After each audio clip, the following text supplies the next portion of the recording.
ভুলকে লাগে দিয়ে ফিরে দিয়ে ফেরেশতা বসেছিলেন। এই ভাইটা আল্লাহ আল্লাহ করো আর ওই ভাইটা শয়তানি করো। আবার দিকে দেখুন কি বলতেছিলাম বলেন।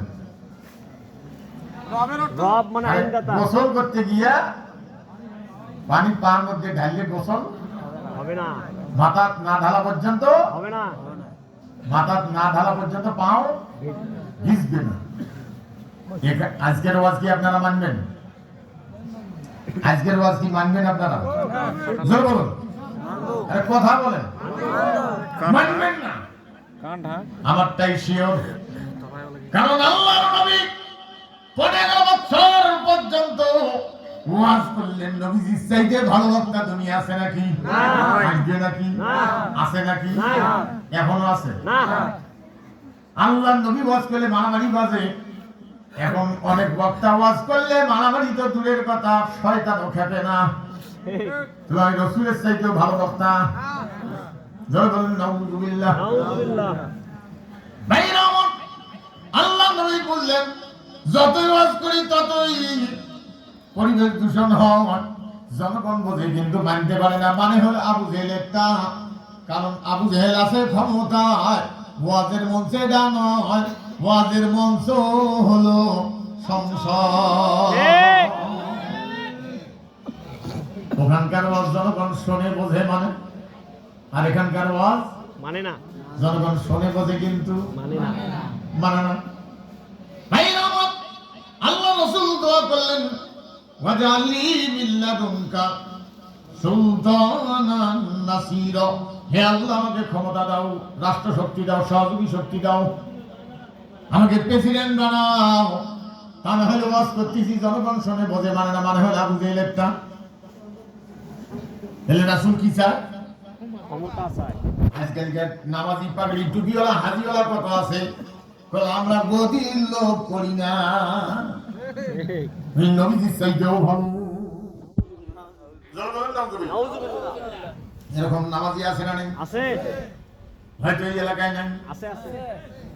ভাইরা আমার, তাহলে কোন খানকার ওয়াজ জনগণ মানতে বাধ্য? সংসদে তাহলে বক্তা লাগে কয়জন? 350 জন। জোরে বলুন। 350 জন। সংসদের ওয়াজ জনগণ মানে না? মানে মানে না? মানে মানবে না? মানে চলেন ওয়াজ করবে যাই। যাবেন আপনারা? না, চলেন সবাই যাই। যাবেন? না। আরে সংসদও তো ওয়াজ করি, যাবেন? যাবেন? কারা কারা যাবেন? ও, এতগুলো লোক দাওয়াত দিবে। এতগুলো লোক ঢুকবে দিবে ওরে। না, দিয়ে ঢুকবে। না। ক্যা? জায়গা নাই। এই দুই থানা মিলিয়ে একজন। একজন। সেই জন্য একের লাঠি 10-এর বোঝা। জোরে বলেন, একের লাঠি 10-এর বোঝা। 10-এর বোঝা। একের লাঠি 10-এর বোঝা। 10-এর বোঝা।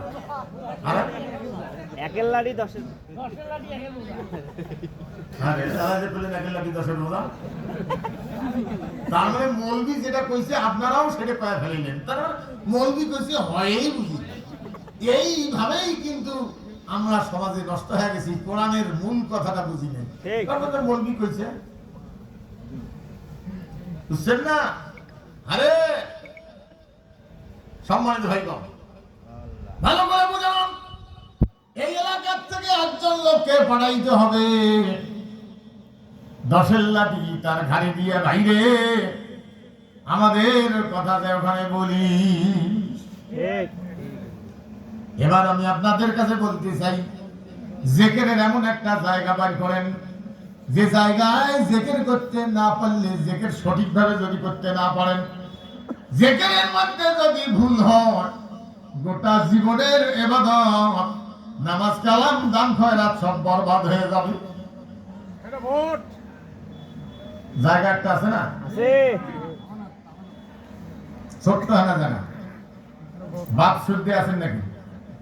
ওই জায়গায় বাপ শুদ্ধে যাওয়া যায়? বাপ বেটা যাওয়া যায়? স্ত্রী শুদ্ধে যাওয়া যায়? ভাই ভাইয়ে যাওয়া যায়? হ্যাঁ, একাই যাওয়া লাগে। আল্লাহ দেখতে চায় বান্দারে, আমি খাওয়াই, আমি পড়াই, আমি চোখ দিয়েছি, হায়াত দিয়েছি, কান দিয়েছি, দাঁত দিয়েছি।